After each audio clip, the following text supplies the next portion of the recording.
Alors, Noël, vous nous appelez du Lot. Oui. Vous êtes déjà passé avec moi à l'antenne de Sud Radio le 17 juin dernier. Oui. Oui. D'accord. Là, ce n'est pas pour un retour de prédiction. Non. Je crois pas, hein, c'est bien ce que j'ai eu comme information. Non, c'est pas. Malheureusement, je suis navré, hein. mais peut-être d'un suivi de votre évolution. Alors, racontez-nous, justement, au moment où vous nous avez appelé ce 17 juin dernier, pour quelles raisons vous nous avez appelé et comment les choses ont évolué, Noël? J'avais rencontré quelqu'un, ça faisait 3 mois qu'on était ensemble, et puis elle voulait pas se mettre en amour, elle voulait pas d'une relation suivie, elle m'avait toujours dit. Et moi, je me disais bon peut-être que ça va changer, etc. Et on se voyait quand même tous les week-ends, etc. Et après, elle se disait que se posait la question si elle n'était pas libertine, voilà. Donc, elle voulait aussi m'emmener dans un club échangiste, donc moi j'avais toujours eu envie d'y aller. Et donc, on l'a fait le week-end du 29 juin. Alors, justement, excusez-moi, je reviens sur le sujet. Au moment où vous nous avez appelé, vous n'avez pas encore tenté cette occasion-là. Hein. Vous vous posiez la question de savoir si est-ce que vous devez le faire ou pas. Moi, je vous avais dit que vous pourriez éventuellement le faire, mais à vous de choisir et à vous de décider. Et vous avez franchi le pas. Oui, on l'a fait un dimanche. C'était soft. Il y avait pas beaucoup de monde. C'était très bien pour une première fois. On est resté ensemble. C'était super sympa. Enfin, moi, j'ai bien aimé. Elle a bien aimé. Donc ça s'est bien passé. Mais au retour, elle s'est sentie pas bien. Comme elle me faisait des fois, comme si elle voulait saboter le bon moment qu'on avait passé ensemble. Elle comprend pas pourquoi elle est comme ça. Elle explique pas son comportement. Alors Noël, on va revenir bien sûr sur cette attitude et ce comportement qui aujourd'hui vous amène à vous poser forcément des questions. Mais cette expérience de libertinage, c'était une première pour vous? Oui. Et vous avez appréhendé, comment ça s'est passé pour vous? Finalement, j'appréhendais un peu, mais ça s'est bien passé. Il n'y avait pas trop de monde, donc voilà. Même ça a été fluide? Comment? Oui, c'était. On a fait le spa ensemble. Après, on s'est isolé dans une petite salle. Mais franchement, c'était.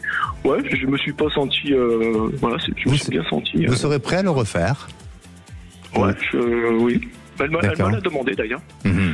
Mais ça, je sais pas si ça va se faire ou pas, mais parce que voilà, comme il se passe des choses. Voilà. Bien sûr. Alors, son comportement a changé à la suite de cette expérience que vous avez vécue, et je l'imagine que c'est pas lié au fait que vous avez vécu cette expérience-là, parce que c'est elle qui vous a sollicité justement à vivre ça. Est-ce que vous avez des explications à tout ça et à ce comportement-là, Noël? Parce que je pense qu'elle refuse la relation, et malgré tout elle me l'a avoué, elle me dit j'ai des sentiments pour toi, elle dit je t'aime, mais c'est pas ce que je veux. C'est pas ce que je veux, mais je crois que c'est par rapport à ça, j'imagine. C'est que inexorablement, je pense qu'elle me dit j'ai des sentiments pour toi, et plus je viens te voir, plus j'ai envie d'être avec toi, mais le souci c'est que c'est pas ce que je veux. Elle refuse. En fait, elle refuse la relation durable, quoi. C'est assez contradictoire, tout ça. Mais oui, c'est contradictoire. Et le lendemain, donc le lundi, on devait se voir le lundi. Et donc, elle me dit, écoute, finalement, on se verra pas. Puis je vais prendre du temps, on va faire un break. Je vais prendre du temps pour réfléchir, etc. On s'appelle pas, rien du tout.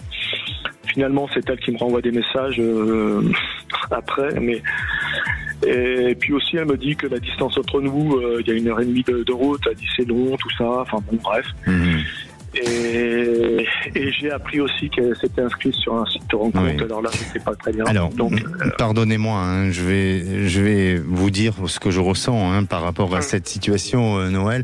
Mais j'ai l'impression que c'est du sabotage, tout ça. C'est vraiment, elle est dans une notion de se saboter et à la fois de chercher quelque chose dont elle n'arrive pas à trouver, tout simplement. C'est-à-dire qu'elle est à la recherche d'un bonheur où elle-même, elle n'arrive pas à se le construire construire. Vous voyez, c'est pas les autres qui vont lui donner ce bonheur. C'est elle qui doit se le produire, se le créer, ce bonheur-là. Et malheureusement, et je crois que ça arrive parfois, où on est tous à la recherche de quelque chose de mieux, à la recherche de la perfection, à la recherche d'un idéal.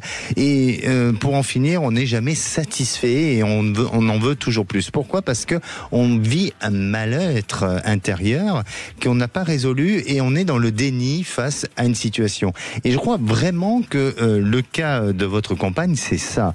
Et le déni dans lequel elle est, c'est d'une situation qu'elle n'a pas réglée sentimentalement. Non pas avec vous, mais avec quelque chose qui est lié à son passé ou de quelque chose de vécu actuellement. Et tant qu'elle n'aura pas réglé ça, eh bien, elle va vous balader à droite, à gauche. Mais en vous baladant à droite, à gauche, elle se perd sur des chemins périlleux qui n'amènent pas forcément à une véritable stabilité et à une véritable réalisation. Et là, vraiment, Noël, moi, je vous dirais prudence. Prudence parce que vous avez fait beaucoup d'efforts. C'est pas d'accepter vraiment de vivre. J'ai ouvert ma maison. Totalement. Je me donne à fond, quoi. Totalement. Vous avez donné beaucoup en termes de générosité. Ensuite, vous avez été dans le dépassement de soi, dans le sens où vous avez vécu des expériences de libertinage ou autre. Et à un moment donné, elle manque d'une certaine forme de reconnaissance, d'une certaine forme de satisfaction envers ce que vous donnez, ce que vous apportez. Donc, ressaisissez-vous, Noël. Sincèrement, ressaisissez-vous parce que vous allez vous perdre dans des émotions, dans du sentiment, et elle est dans une notion de sabotage et ne vous sabotez pas. D'accord ? Alors je sais que vous êtes attaché à cette personne, je sais que vous avez envie de vivre des choses, mais en attendant, c'est quelqu'un qui ne sait pas ce qu'elle veut. Et pour moi, je dirais, soyez prudents, parce que dans ma perception des choses, je ne sens pas que cette histoire puisse durer sur le long terme. D'accord. D'accord ? Ok, j'entends bien. Bon, je prends note. Merci à vous, et puis surtout tenez-nous au courant. Et prenez votre temps pour réfléchir et pour prendre votre propre décision.